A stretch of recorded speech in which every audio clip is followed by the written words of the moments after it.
તો અહીંયાથી આપણે આગળ વધીશું અને હવે આપણે રૂપિયાના કારોબાર ઉપર આપણે જો નજર કરી લઈએ તો શરૂઆતી કારોબારની અંદર આપણે જો આજે જોઈએ તો ડોલર સામે રૂપિયો જે છે તે 2 પૈસા મજબૂત થઈને 73.31 પ્રતિ ડોલરની સામે 73.29 પ્રતિ ડોલર પર ખુલતો જોવા મળ્યો હતો. જો કે ત્યારબાદ આપણે 73.27ના સ્તરની આસપાસ આપણે રૂપિયાની અંદર કારોબાર જોઈ શકીએ છીએ. જો ડોલર ઇન્ડેક્સની વાત કરીએ તો આજે ડોલર ઇન્ડેક્સ લગભગ 90.5ની આસપાસ કારોબાર કરતો દેખાઈ રહ્યું છે. તો હવે આપણી સાથે આ અંગે ચર્ચા કરવા માટે કોમોડિટી લાઈવમાં જોડાઈ રહ્યા છે એલકેપી સિક્યોરિટીઝના જતીન ત્રિવેદી. જતીનજી, ગુડ મોર્નિંગ અને સ્વાગત છે તમારું સીએનબીસી બજાર પર.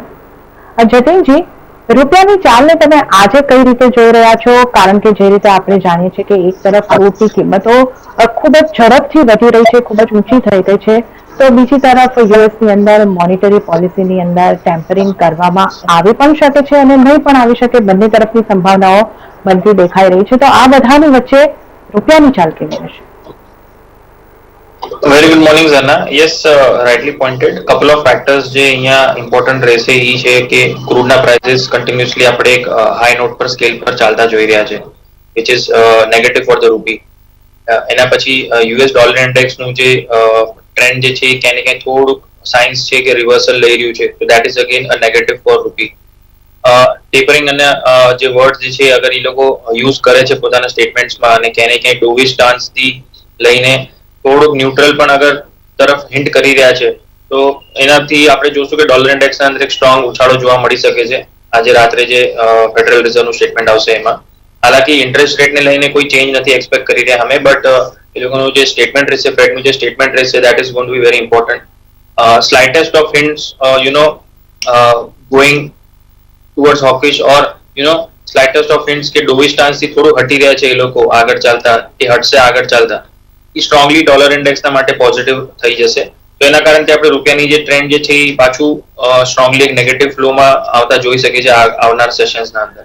બટ ક્યાંય ને ક્યાંય સરપ્રાઇઝ પેકેજ જે છે એ ફેડરલ રિઝર્વના તરફથી જોવા મળી જ જાય છે. ઓવરઓલ હજી સુધી કોઈ એ લોકો પાસે એવા કોઈ નંબર્સ નથી જેનાથી એ લોકો સ્ટાન્સને પોતાનું ડોવિશથી લઈને હટાવવાનું સોચી શકે છે, because still we are very far from recovering from the last 1 year જે સ્ટ્રોંગલી લોકડાઉન્સ અને જે ઇકોનોમિકને હેમ્પરિંગ થયું છે. તો it will be surprising and it will be interesting to see કે જે સ્ટેટમેન્ટ એ લોકોને આવે છે. આઈ થિંક એક ક્લેરિટી જે છે એ ક્યાંય ને ક્યાંય રૂપિયાને થોડુંક મળી જશે આજ રાતના સ્ટેટમેન્ટના પછી. તો એઝ ઓફ નાઉ ટ્રેડર્સને એડવાઇસ રહેશે કે જ્યાં સુધી ફોર ઇન્ટ્રાડે પર્સપેક્ટિવ ઓનલી 73.20 73.25 ના રેન્જમાં રૂપિયો સ્પોટના અંદર મળે છે ત્યાં આગળ બાય કરીને ચાલી શકાય છે. સ્ટોપ લોસ જે રાખવાનો રહેશે 73.10 નો રાખવાનો રહેશે અને અપસાઇડ પોટેન્શિયલ જે છે એ 73.40 73.45 નો રહે છે. આ સ્પોટના લેવલ્સ હું આપી રહ્યો છું. પોઝિશનલી ટ્રેન્ડ જે છે એ ક્યાંય ને ક્યાંય એફઓએમસી ના સ્ટેટમેન્ટ્સ અને ઇન્ટરેસ્ટ રેટ ડિસિઝન જે આજે રાતે આવશે એના પછી જ લેવું જોઈએ. As of now range trade છે. પોઝિશનલ ટ્રેડર્સને એડવાઇસ રહેશે કે આમનો અવોઇડ કરો. સ્ટેટમેન્ટ આવી જવા દો, એના પછી ક્લિયર ટ્રેન્ડ જો મળી જાય છે એના પછી કોલ લઈ શકાય છે એના અંદર બાય સેશન. ઓકે, તો રૂપિયાની અંદર ખાસ આ સલાહ તમને બનતી દેખાઈ રહી છે. પોઝિશનલ ટ્રેડર્સ માટે અત્યારે અવોઇડ કરવાની સલાહ જ્યારે ઇન્ટ્રાડે ટ્રેડર્સ છે એમને જે રૂલ જણાવવામાં આવ્યું છે જેનો ખાસ ખ્યાલ રાખવાનો રહેશે. તો હવે આપણે કરન્સીથી આગળ વધીશું અને સોના અને ચાંદીના વેપાર ઉપર એક નજર કરી લઈએ તો યુએસ ડોલરમાં નરમાશને કારણે સોનાની કિંમતોની ઉપર આપણને દબાણ બનતું જોવા મળ્યું છે. કોમેક્સ પર ભાવ ઘટીને $1,856 આસપાસ પહોંચ્યા છે. તો સ્થાનિક બજારની અંદર આપણે જો નજર કરી લઈએ તો 48,504 ઉપર આપણે સોનાના ભાવ આવતા જોઈ શકીએ છીએ. આ સાથે જ ગોલ્ડ ઇટીએફની ખરીદારીની અંદર પણ આપણને ઘટાડો આવતો જોવા મળ્યો છે. ચાંદીની પણ સાથે જ વાત કરી લઈએ તો ચાંદીની કિંમતોમાં પણ દબાણ બનતું દેખાઈ રહ્યું છે. ચાંદીના વૈશ્વિક બજારમાં $27 નીચે કારોબાર, તો સ્થાનિક બજારની અંદર 71,537 ઉપર આપણે ચાંદીનું જોઈ રહ્યા છે. જતીનજી, આજે એફઓએમસીની બેઠકના આઉટકમ પણ આવશે જેના પર પણ બજારની નજર રહેલી છે. તો હવે અહીંયા આગળથી શું અપેક્ષિત છે અને સોના અને ચાંદીની કિંમતોમાં આપણે હવે અહીંયા આગળથી કેવા મૂવ જોઈ શકીએ છીએ? Jana, we will see a volatile session definitely. આજે સાંજના ટાઈમ પર જે ટ્રેન્ડ રહેશે કે એને ક્યાંક range bound two volatile session જોવા મળશે, બીકોઝ એક્સપેક્ટેશન જે છે એના વજહથી ગોલ્ડ ને સિલ્વરના પ્રાઇસીસ થોડુંક વોલેટાઇઝેશન દેખાડશે. રેન્જ બાઉન્ડ કારોબાર જે છે એ કન્ટિન્યુઅસલી જોવા મળશે between 48,800 on the higher side અને 48,100 200 on the lower side. But ક્યાં ને ક્યાં આપણે અગર જોવા જઈએ તો એક ટ્રેન્ડ જે છે એ કાલે જે હિસાબથી સેલિંગ આવી ગયો તો એના પછી થોડુંક રુઝાન જે છે થોડુંક હજી પોઝિટિવ નું બનેલું છે. સ્પેશિયલી કાલના દિવસે તો ગોલ્ડના પ્રાઇસીસે વધારે કંઈ મુવમેન્ટ પણ નહોતી આપેલી because all the traders and positional traders are awaiting the Federal Reserve statement. So I think range bound કારોબાર જોવા મળશે આજના દિવસે તો કે ક્લિયરિટીનો ટ્રેન્ડ જે છે ક્યાંય ને ક્યાંય આજના રાતના ડિસિઝનના પછી જોવા મળશે. તો એક્સપેક્ટેડ તો એ જ છે કે ક્યાંય ને ક્યાંય ન્યુટ્રલ સ્ટાન્સથી લઈને ન્યુટ્રલ પોલિસી રહેશે.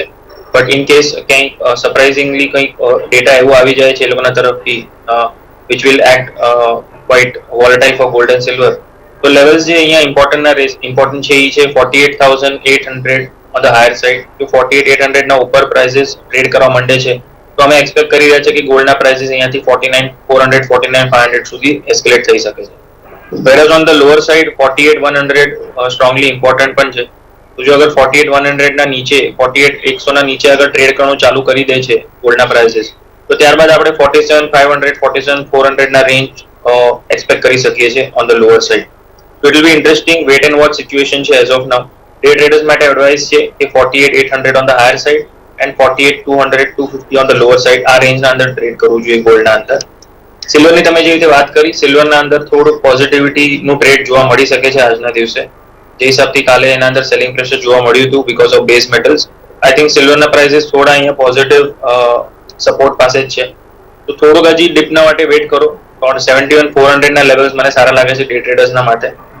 with the stop loss 70,900 on the higher side 72,000 ના આજુબાજુના ટાર્ગેટ રાખીને ડે ટ્રેડર્સ માટે એડવાઇસ રહેશે 12 ડિપ્સની સ્ટ્રેટેજી મેન્ટેન કરીને ચાલે. ઓકે, તો સોના ચાંદી માટે તમારે અહીંયા આગળથી આ સ્ટ્રેટેજી રાખવાની રહેશે. ખાસ કરીને ચાંદીની અંદર તમને બાય એન્ડ ડિપ્સની સલાહ મળી રહી છે. તો તમે સિલ્વરને બાય કરી શકો છો 71,400 પર. સ્ટોપ લોસ જે છે તે તમારે 70,900 રાખવાનો છે અને ટાર્ગેટ તમારા 72,100 રાખીને ચાલવાનું રહેશે. તો આ સાથે કોમ્યુનિટી લાઈવની અંદર સમય થઈ રહ્યો છે એક નાનકડા વિરામનો. ઝડપથી લઈશું એક નાનકડા વિરામ અને ત્યારબાદ આ ચર્ચાને આગળ વધારીશું.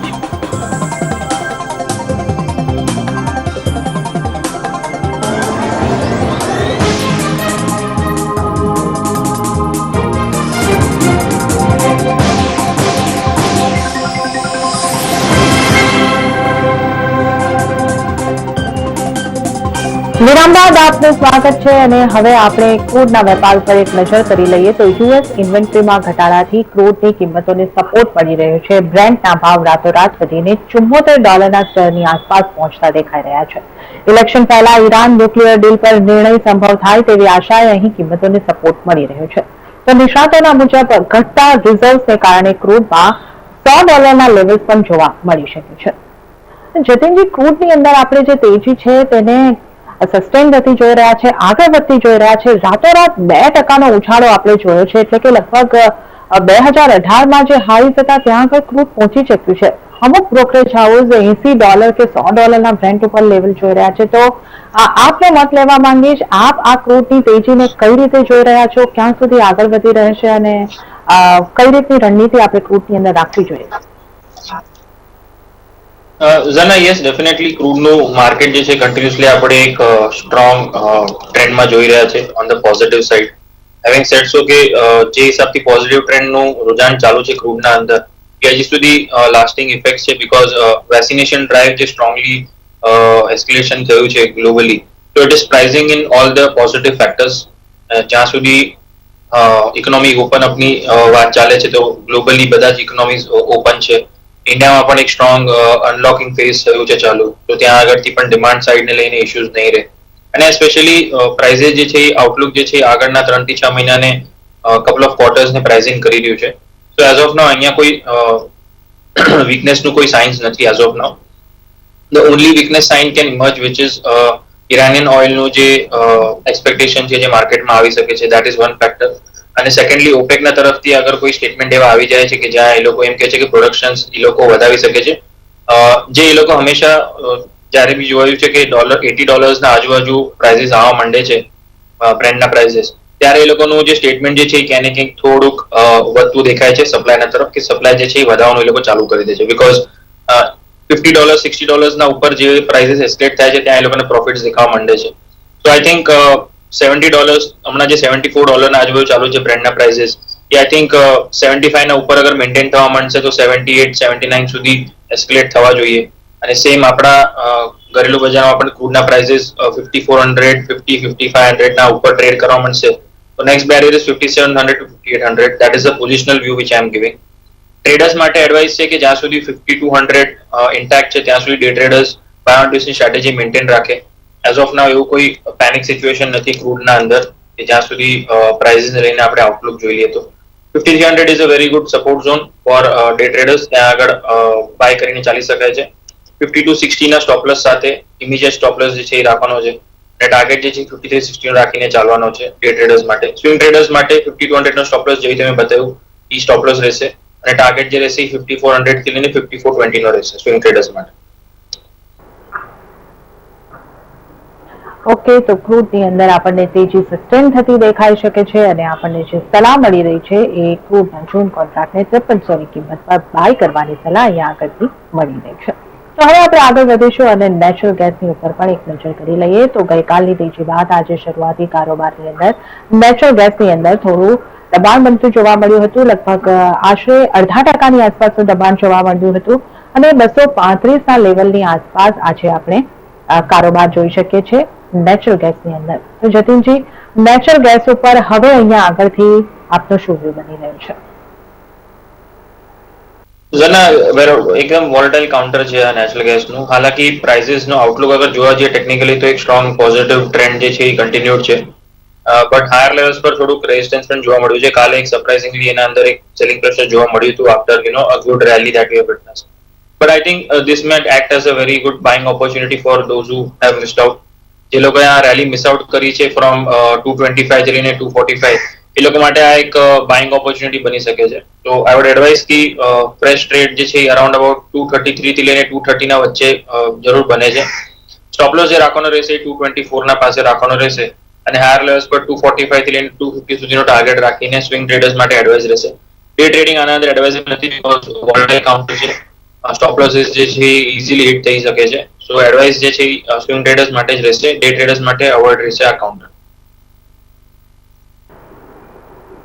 ઓકે, તો આ આખો વ્યૂ બની રહ્યો છે નેચરલ ગેસની ઉપર. આપણે ઝડપથી મેટલ્સના કારોબાર ઉપર નજર કરી લઈએ તો ચાઇનાના સખત વલણને કારણે કોપરની કિંમતોમાં આશરે 2.9% ઘટાડા સાથે 7 સપ્તાહના નીચલા સ્તર ઉપર આપણે કોપરને પહોંચતું જોયું છે. સાથે જ ડોલરમાં મજબૂતીને કારણે બાકીની જે મેટલ્સ છે એની ઉપર પણ આપણે રેન્જ બાઉન્ડ કારોબાર જોઈ રહ્યા છે.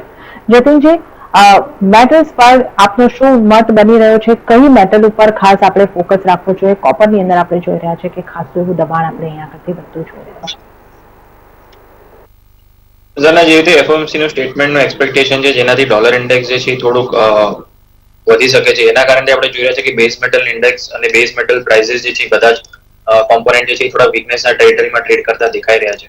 ઇનફેક્ટ આપણે ઘણા વીક્સથી ઇનફેક્ટ મોર દેન 3 to 4 વીક્સથી આપણે જે ડિસ્કશન કરી રહ્યા છે, મને યાદ છે કે બેઝ મેટલને લઈને મેં કન્ટિન્યુઅસલી એના અંદર એક સેલ કોલ્સનું જ અપડેટ આપ્યું છે કે બીકોઝ ટ્રેન્ડ જે છે ક્યાંય ને ક્યાંય વીક થઈ ગયું હતું આફ્ટર ઓલ ટાઈમ હાઈઝ જે ક્યાં ટચ કર્યા હતા એના પછી રિવર્સલના સાઇન્સ હતા.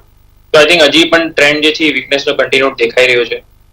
Traders are advise to keep sell on rise strategy as far as possible. હમણાં એઝ ઓફ નાઉ તો ટ્રેન્ડ સ્ટ્રોંગલી વીક જ દેખાઈ રહ્યું છે બધા જ બેઝ મેટલના અંદર. લેવલ્સ વાઇઝ અગર સ્પેસિફિકલી આપણે વાત કરી લઈએ તો લેડમાં મને ઇનફેક્ટ જે છે એ સેલિંગ હજી વધતી દેખાઈ રહી છે બીકોઝ લેડ જે કાઉન્ટર જે છે એ ક્યાંય ને ક્યાંય લેગાર્ડ કાઉન્ટર છે. વધતું કાઉન્ટર હશે બેઝ મેટલ ત્યારે પણ પાછળથી વધે છે અને જ્યારે ઘટતું હશે બેઝ મેટલ ત્યારે પણ છેલ્લેથી ઘટે છે. તો આઈ થિંક લેડના અંદર એક ઓપોર્ચ્યુનિટી હજી પણ બનેલી છે કરંટ માર્કેટ પ્રાઇસથી અને ઇનફેક્ટ થોડું ઘણું હજી પ્રાઇસીસ અગર ઉપર આવે છે ત્યારે પણ સેલની એડવાઇસ રહેશે with the stop loss 173 on the lower side 167 થી લઈને 168 ઇઝીલી અચીવ થઈ શકે છે મારા હિસાબથી. બીજું જે કાઉન્ટર મને વીક લાગે છે અહીંયા હજી એ લાગે છે એલ્યુમિનિયમના પ્રાઇસીસ 194 193 50 ના આજુબાજુ એલ્યુમિનિયમ પણ સેલ કરીને ચાલાય. થોડુંક રાઇઝ આવે પછી સેલ ઓન રાઇઝ સ્ટ્રેટેજી ત્યાં પણ મેન્ટેન કરીને ચાલવાની છે. સ્ટોપ લોસ જે રાખવાનું રહેશે 196 નો રાખવાનું રહેશે અને જે ટાર્ગેટ રાખવાનું છે ક્યાંય ને ક્યાંય 191 થી લઈને 192 ના આજુબાજુ રાખીને ચાલવાનું છે. જે રિસેન્ટલી આપણે ચાઇનીઝ નંબર્સ પણ જોયા છે એ પણ બહુ વધારે ઇમ્પ્રેસિવ નથી રહ્યા, જેના કારણથી આપણે જોઈ રહ્યા છે કે બેઝ મેટલના અંદર થોડુંક હજી પણ સેલિંગ પ્રેશર જે છે બનેલું છે. તો I think all in compromisation base metal prices overall થોડા વીક છે. કોપરના અંદર એડવાઇસ એ રહેશે કે ઓલરેડી કાઉન્ટરે ઘણું બધું સેલિંગ જે છે અબ્ઝોર્બ કર્યું છે, તો બોટમ લેવલ્સ પર હમણાં સેલિંગની એડવાઇસ નહીં રહે, હાયર લેવલ્સ પર સેલ કરવાની એડવાઇસ છે. 722 ના લેવલ્સ મળે છે ત્યારે સેલ કરીને ચાલવાનું છે, with the stop loss about 725, keeping the target of 705 to 710. જી જતીનજી, આપનો ખૂબ ખૂબ આભાર અમારી સાથે જોડાવા બદલ અને આ તમામ માહિતી અને આ સલાહ આપને આપવા બદલ આપનો ખૂબ ખૂબ આભાર. તો આ સાથે ફરી એક વખત સમય થઈ રહ્યો છે એક નાનકડા વિરામનો. વધુ ચર્ચા કરીશું આપણે વિરામ બાદ.